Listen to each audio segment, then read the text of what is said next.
Hello, everyone. This is Lichaa, interventional cardiovascular specialist from Wire News, and I have the pleasure of having Dr. Matthew Bunte with me today. He is a world expert on vascular interventions and cardiac interventions, extremely accomplished, who has had the opportunity to start building a deep venous arterialization program within their limb salvage program, and we're kind of wanting to discuss this with him today. How are you, Dr. Bunte?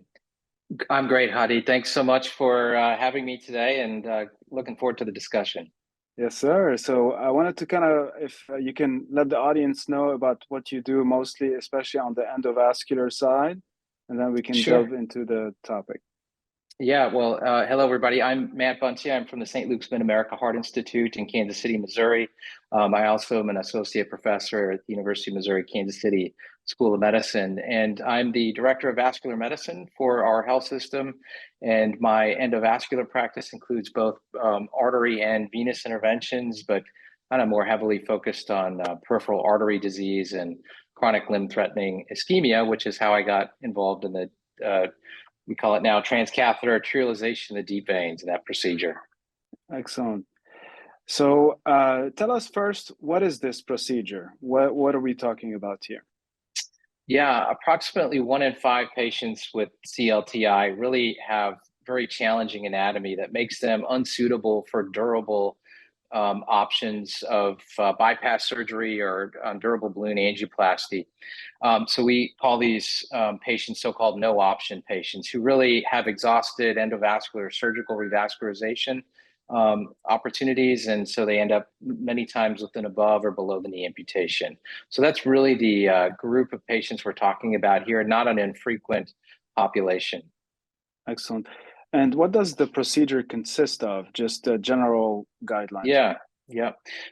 Most of the time, the issue for our diabetic patients or those with end-stage renal disease have very heavily calcified small artery disease into the foot, so-called SAD disease. And that SAD disease is very difficult to treat, even with aggressive atherectomy techniques.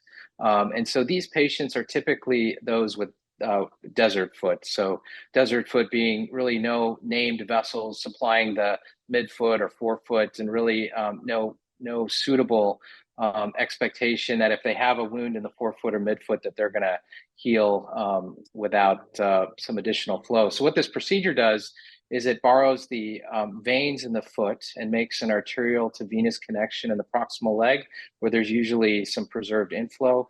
And then through the veins, usually the posterior tibial vein, as was studied in the PROMISE 2 study, about 94% of the patients in that study, we borrowed one of the 2 paired posterior tibial veins, and we line that vein with essentially a covered stent graft, a self-expanding covered stent graft, all the way down to about the level of the calcaneus.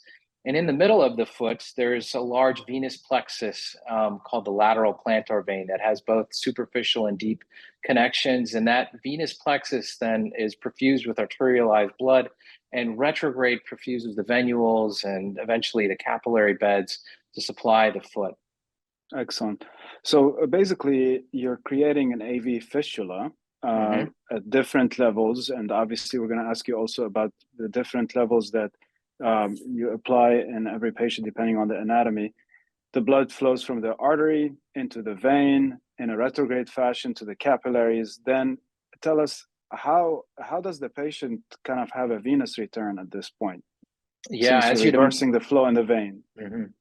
Yep. That's a great question. As you'd imagine, we're now putting a lot more blood flow into the veins all of a sudden with this procedure. So swelling is pretty common in the lower extremity. It's a little tricky because just as you would manage a fresh arteriovenous fistula for like an end-stage renal disease patient who's planning to use that fistula for dialysis, it takes a little bit of time for that to mature. And the same is true for this technique. Those that are arterialization of the veins is not an immediate process. It does take about 3 to 4 weeks to really set up and start providing real demonstrable perfusion to the tissue beds. It is interesting that this procedure, even when the graft goes down, those little connections seem to be pretty well preserved, and we'll probably get into that later in our discussion. But effectively, this is not a quick fix. This is a procedure that does take a little more time for the circuit to mature and set up, and so that is a big difference between what we would consider a conventional angioplasty. And tell us your thoughts on proximal DVA versus distal DVA. Tell us what the differences are, where the connections are, and how different are these procedures? Yeah, what's really interesting about this procedure, this deep vein arterialization procedure, is the very first one that was ever done that we're aware of was published in the Journal of Surgery, Gynecology and Obstetrics in January of 1912. And they did an anastomosis Wow. at the common femoral artery, common femoral vein. Fast forward about 40 years, in 1951, I think, there was a case series of 9 CLTI patients. All of them got amputated. There was an attempt to kind of revascularize and anastomose proximally at the common femoral artery, common femoral vein. And it wasn't until Dr. Lengua from South America started to do this procedure and go a little farther, did about 60 arterializations. About 2/3 of them were successful, which interestingly is about the rate we're now getting with this new technique we just published. And so he really helped pioneer this concept of arterializing the distal veins of the foot, and that potentially being an option. So that experience, Dr. Lengua's experience, really is what helped develop this percutaneous treatment option that LimFlow offers of this distal deep vein arterialization.